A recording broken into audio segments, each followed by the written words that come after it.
Velkommen skal du være til Tau og til Ryfylke. I dag så er vi ute og kjører en gigantisk anbudsbuss. Dette er VDL Futura FDD2.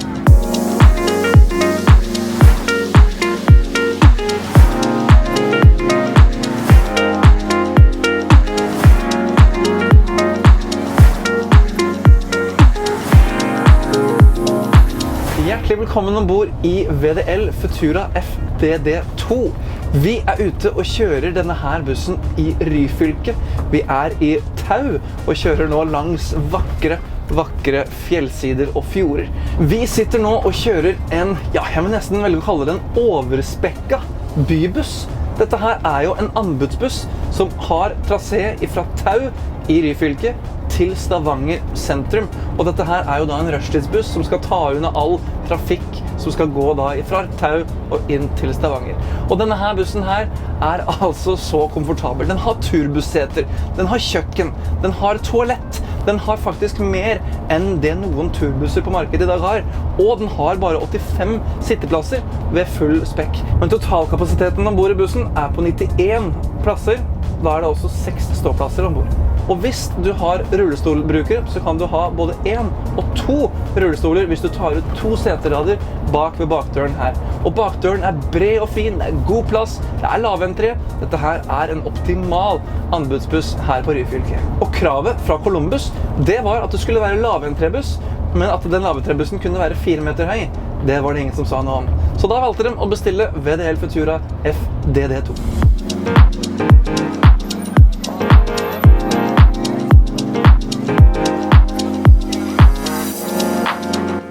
Denne bussen er utstyrt med en 12,9 liters motor fra DAF, og det er en MX-13 på hele 530 hestekrefter. Det er en kraftpakke av en motor, og den har ikke noe problemer med motbakker. Den yter 2600 Newtonmeter og har en 12-trins ZF Traction-kasse som er svært behagelig. Og i den kassa så er det en Intarder, og den er utrolig komfortabel å bruke. Denne bussen er også utstyrt med frirullingsfunksjon, hvilket gjør at den går nøytral når du slipper gassen i for eksempel slakke nedoverbakker. Du kan nesten slippe gassen på flatmark og beholde samme hastighet i en lang strekke.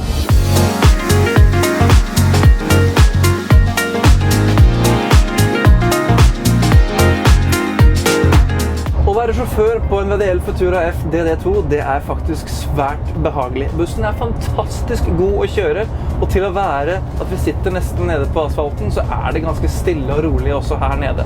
Du har god oversikt i speil, du har hevet fronten litt her fremme, så du har bedre sikt, og du har et stort og fint panel som vi også kjenner igjen fra VDL Futura. Vi har det samme VDL-rattet, det samme panelet som jeg har kritisert før, som jeg vet at VDL er på vei til å lage et nytt av. Og det sier de også er på grunn av tilbakemeldingene vi gir på disse testene vi lager. Så det gir faktisk mening, disse filmene her som vi er ute og produserer for de ulike selskapene. Funksjonsknapper er her nede på siden. Girkassen er en vribryter fra ZF. Og på høyre siden så har vi en skjerm som jeg kan se hvordan ting foregår der oppe, pluss en navigasjon om jeg skulle kjøre meg vill på vei til Stavanger.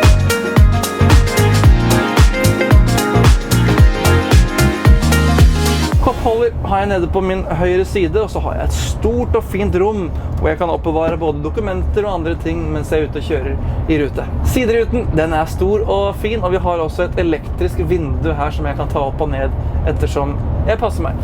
Manuell solskjerming her fremme, og så har vi også en alkolås på siden.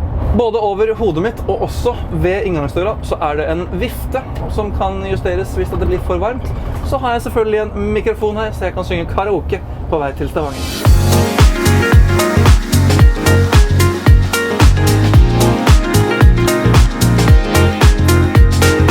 Man må jo si at det er en fantastisk komfortabel kjøreopplevelse å sitte her og kjøre denne bussen her. Den ligger altså kontant i veien, og du krenger ikke, selv om du har et ekstremt høyt og tungt bygg, så krenger det nesten ingenting i svinger. Men det jeg merker meg, det er at det er noen småting som jeg kunne godt tenke meg å forbedre. Når jeg stopper for eksempel ved holdeplass, dette her er en anbudsbuss, den kommer til å starte og stoppe veldig mye, og når jeg trykker på dørknappen, setter bussen i gir og prøver å kjøre, så må bussen stå stille helt til døra har lukket seg, og litt til før jeg i det hele tatt får lov til å bevege bussen. Det kunne kanskje vært en litt mer effektiv måte der, men selvfølgelig dette her også sikkerhet, men det også noe med at døra bruker veldig lang tid på å lukke seg. En annen ting med døra at den går faktisk i mine øyne feil vei. Framdøra går framover. Jeg synes den kunne gått andre veien. Bussen har en veldig lang akselavstand, og forakselen trukket veldig langt fram, og vi sitter nesten på forakselen. Og dette her også med på å gjøre det at døren faktisk må gå framover. For hvis døren hadde gått bakover, så hadde ikke vi kunnet åpne døren hvis hjulet sto i sving.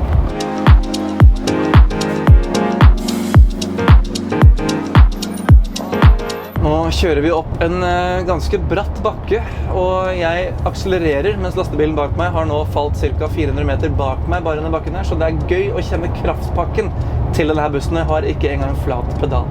En av ulempene med en dobbeltdekker i rutedrift, spesielt i en sånn her type drift hvor det kan være mye av- og påstigning, jo det at tidsbruken per av- og påstigning kan ta ganske lang tid når folk skal ned og opp i andre etasje. Men samtidig så kjører jo denne her bussen veldig mye i tunnel. Denne her går jo i det nye sambandet mellom Ryfylke og Stavanger, sånn at den har nok ikke det store problemet med det. Og vi har også sett dobbeltdekkerdrift i Berlin, i London og mange andre byer rundt i verden, så det går an. Men for oss nordmenn som litt vanskelige å endre på vanene sine, kan det jo bli en omstilling, men jeg tror nok at de klarer seg også veldig godt med det.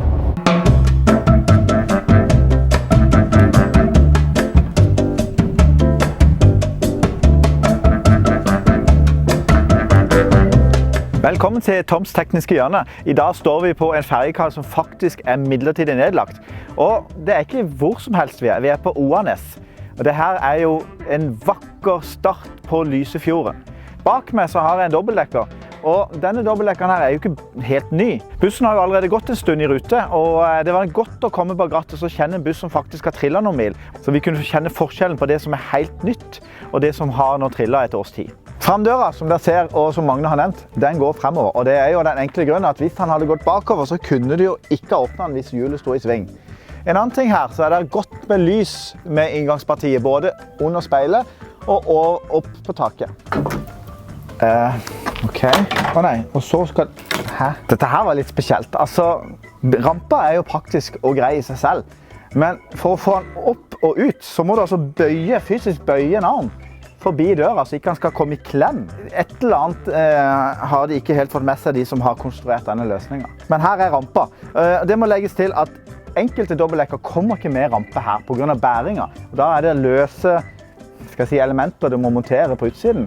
Her rampa fastmontert i gulvet. Du vet alltid at du har den med det. Lasterom i en lokal rutevogn, det ikke så ofte du ser. Altså, denne bussen her jo utstyrt som en turbuss, og du har godt med bagasjeplass. Det skal sies at for dere som kjenner til at jeg tidligere hadde dobbeltdekker som campingbuss, så hadde jeg større lasterom i den. Jeg hadde mindre luker på siden, men totalkubikken var større. Grunnen til det at der på min var dieseltankene under gulvet. Her dieseltankene flyttet inn i lasterommet. Du får altså en kubikk mindre med lasterom her. Heldigvis da, dette her jo en Euro 6-motor, så det bruker du jo vesentlig mindre AdBlue enn du gjorde på de gamle Euro 4 og Euro 5. Her tankpåfyllingen til AdBluen, altså bak på passasjersiden. Og her bak på førersiden så har vi dieselpåfyllinger. Det fungerer greit så lenge du har satellittmuligheter. Altså, du kan tanke AdBlue på den ene siden, og så kan du med satellitten tanke diesel på denne siden. Men jeg ville ha likt å sette løsninger der du hadde begge påfyllingene på samme side og i samme nærhet. Og på luka foran dieseltanken så har vi altså ferskvann og spylevann til toalett. Her bak i hekken sitter kraftpakken. Det en DAF MX-13 på 530 hester. Denne bussen her også utstyrt med hengerfeste. Det vil si at du kan dra med deg tilhenger på tur, eller som jeg har sett der vi plukker opp bussen, der står 2 tilhengere med plass til sykler i. Det vil si at tanken fra Columbus' side var det at folk kan ta med seg sykkelen fra Stavanger ut til Tau, og så sykle litt rundt her ute. En veldig smart løsning. Men en ting de ikke har tenkt på, det det at folk har ikke lyst til å betale barnebillett for å få med sykkelen. Så til Columbus gjør dette gratis.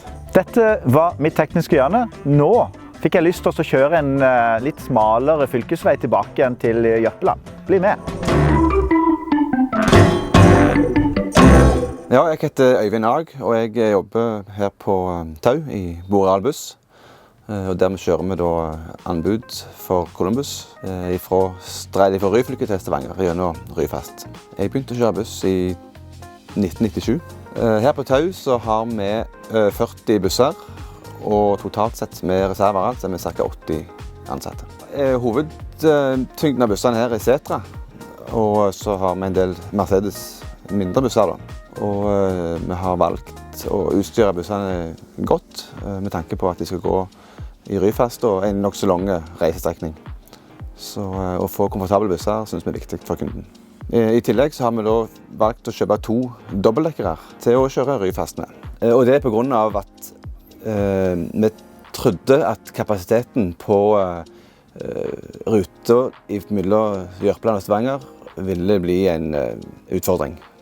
Så da valgte vi 2 dobbeltdekkere for å demme opp for den problemet som måtte oppstå i forhold til det da.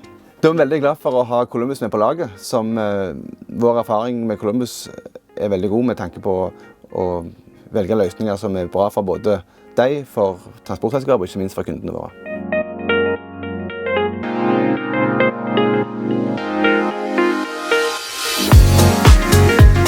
For å oppsummere denne bussen her, så synes jeg det er artig å se det at Norge begynner å få dobbeltdekkere i anbudsdrift. Vi har jo dobbeltdekkere som går i anbudsdrift i Tromsø i nord. De går på de gamle Norway Buss-Express-rutene som gikk da fra Narvik til Tromsø.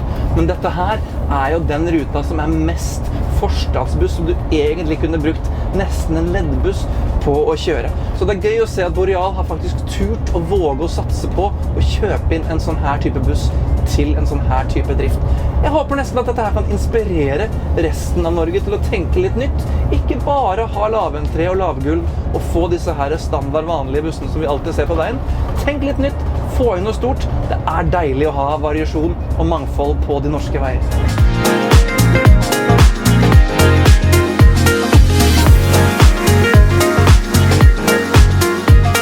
Tusen takk for at du så filmen her i dag, og om du liker det du ser, så klikk på knappen her nede. Den heter abonner, og da får du med deg alt som skjer på Bussmagasinet sine sider i fremtiden. Vi ses i en annen buss, på en annen plass. Ha en god dag.